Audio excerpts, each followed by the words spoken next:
اگه پارتنرت الان عقب کشیده و تو رو تو حالت چه کنم قرار داده، جای درستی اومدی. توی رابطه ای ها همه چی داره خوب پیش میره و به سمت جدی شدن پیش میره، اما یهویی میبینی پارتنر تو یا مرد تو عقب میکشه. این موضوع تو رو حسابی سردرگم و عصبی میکنه و با خودت هزار تا فکر میکنی که چرا پارتنرم عقب کشیده. اما نگران نباش، تو این ویدیو 5 تا دلیل خیلی مهم که چرا یک مرد عقب میکشه رو بهت گفتم، اونم زمانی که رابطه خیلی داره خوب پیش میره. سبکم کمی متفاوته تو گفتنش و مورد آخر میتونه واقعا کمکت کنه که بفهمی مشکل از تو نیست.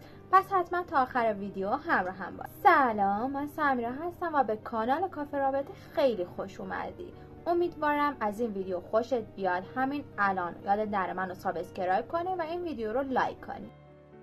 خب ببینیم چرا وقتی رابطه خوب آقایون عقب میکشن. اولین موردی که یک آقا توی رابطه زمانی که خوبه عقب میکشه و یه جورایی فرار میکنه، اولین دلیلش اینه که هنوز اونجور که باید به تو دل بسته نشده. خب این واضحه که وقتی دلش خیلی باهات نیست از رابطه هم عقب نشینی کنه. اما سوالی که میدونم و مطمئنم که اینجا برات پیش میاد اینه که با خودت میگی اگه واقعا منو دوست نداشت چرا کاری کرد که بهش علاقه‌مند شم و فکر کنم که رابطمون جدی. متاسفانه بعضی از مردها اینجورین، قبل از اینکه مطمئن بشن که واقعا تو رو دوست دارن کلی انرژی وارد رابطه میکنن، کلی حس خوب میدن و تلاش میکنن، اما این لزوما به این معنا نیست که واقعا تو رو دوست دارن، بلکه میخوان به خودشون ثابت کنن که یک مرد قوی و خوب هستن و تونستن تایید تو رو به دست بیارن. به خاطر اینکه اگه دوستت نداشتن و رفتن، حداقل در خاطر تو آدم بدی نباشن، یا اگه تو دوستشون نداشتی حداقل تجربه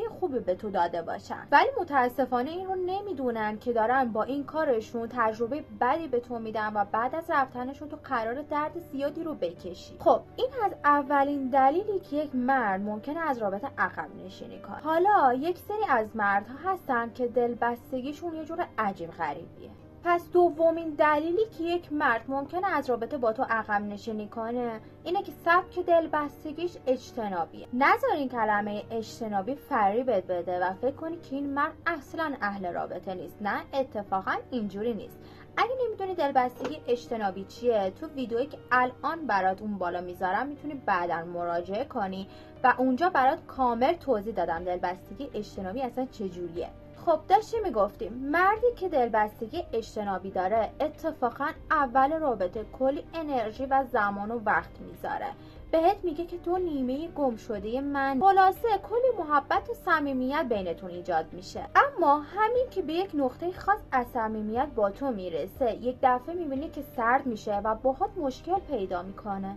حالا از کارهات هی انتقاد میکنه، حالا هی تلاش میکنه که ازت فاصله بگیره و دور بشه. اما به طور کلی چیزی که لازمه تو در مورد اینجور مردها که سبک دلبستگی اجتنابی دارن بدونی اینه که بدونی ترس از طرد شدن دارن. برای همین وقتی که صمیمیت توی رابطه زیاد میشه اون سریع آلارم‌هاش روشن میشه که آهان الان ممکنه که دوباره طرد بشن و متاسفانه پیش خودش میگه بذار قبل از اینکه اون منو بذاره کنار من بذارمش کنار. اما لطفا این ویدیو رو همین الان لایک کن اگه لایکش نکردی، چون قرار وارد قسمت‌های هیجان انگیزتر ویدیو بشیم.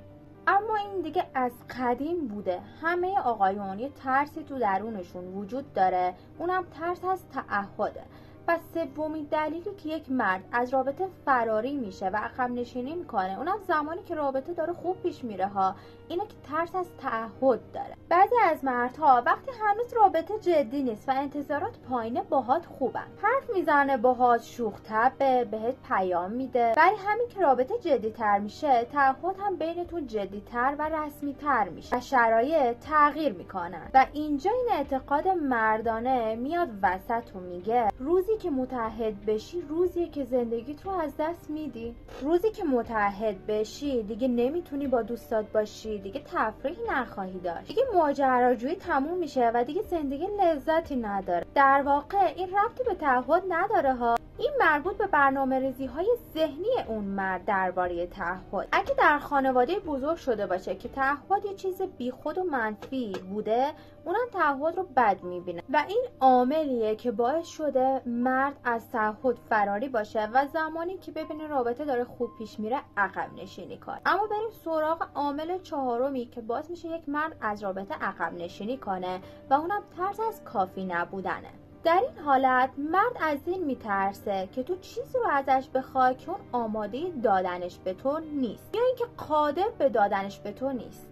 مثلا الان آماده این نیست که برات یک خونه فراهم کنه یا بچه دار شین یا یک ثبات مالی داشته باشه یا عشقی که تو میخوای رو بهت بده. تو این شرایط خودشو در حد و اندازه اون چیزی که تو میخوای نمیبینه، بهش احساس ناکافی بودن دست میده. اما به جای اینکه بیاد بهت بگه عزیزم من الان موقعیتش رو ندارم که برات یک خونه فراهم کنم یا بچه دار شیم یا فلان خرج ها رو برات انجام بدم، گفتن این جملات از رابطه فاصله میگیره و عقب نشینی میکنه. این یه هشداره، پس کاملا بهش توجه کن. ببین نذار که احساس ناکافی بودن یک مرد باعث بشه که تو استانداردهای خودت رو پایین بیاری. اگه تو خونه میخوای، بچه میخوای یا یک زندگی خوبی میخوای، مردی رو انتخاب کن که این چیزها رو بتونه به تو بده. اما بریم سراغ مورد پنجم و مورد آخری که بهت گفتم.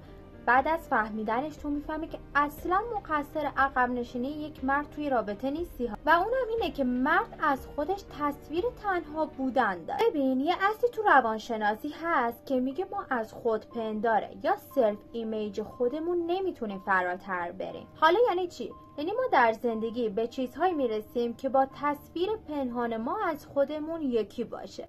واضح‌تر بهت بگم، اگه تصویر پنهان ما این باشه که ما ارزشی نداریم، پس در نتیجه به موقعیت‌هایی وارد میشیم که دقیقاً احساس بی‌ارزشی کنیم. مثلا بعضی از مردها از همون موقعی که یک پسر بچه بودن میتونستن خودشونو ببینن که پدر یک خانواده هست. اونا خودشون رو میدیدن که با بچه‌هاشون بازی میکنن و برای خونه خرید میکنن. اما بقیه مردها خودشونو به عنوان یک شورشی میبینن، به عنوان یک آدم تنها میبینن که حتی حاضر نیستن زندگیشون رو در دراز مدت و طولانی مدت با کسی تقسیم کنن. این مرد تنها دقیقاً تا زمانی که رابطتون حالت غیر رسمی داره خوب، ولی متاسفانه از جایی که رابطه حالت جدی پیدا میکنه و اون دیگه با خودپنداری شکی نیست، از رابطه فاصله میگیره و عقب نشینی میکنه. اما کاری که تو لازمه اینجا بکنی به عنوان مورد آخر اینه که تو اصلا نیازی نیست که همچین مردی رو تغییر بدی یا اینکه بخوای کمکش کنی یا راهنماییش کنی. تو مقصر چیزی نیستی و یک درمانگر هم نیستی. تو لایق مردی هستی که تصویر از خودش یک مرد خانواده دار و اهل رابطه باشه. حالا برام جالبه که بدونم تو چه مورد دیگه ای رو میدونی یا تجربه کردی که منجر به عقب کشیدن یک مرد از یک رابطه خوب میشه. امیدوارم از این ویدیو خوشت اومده باشه. سالی که الان پرسیدم و حتما برام کامنت بذار، میتونه خیلی به من و بقیه کمک کنه. دوستت دارم. تا ویدیوی بعدی، خدا نگهدار.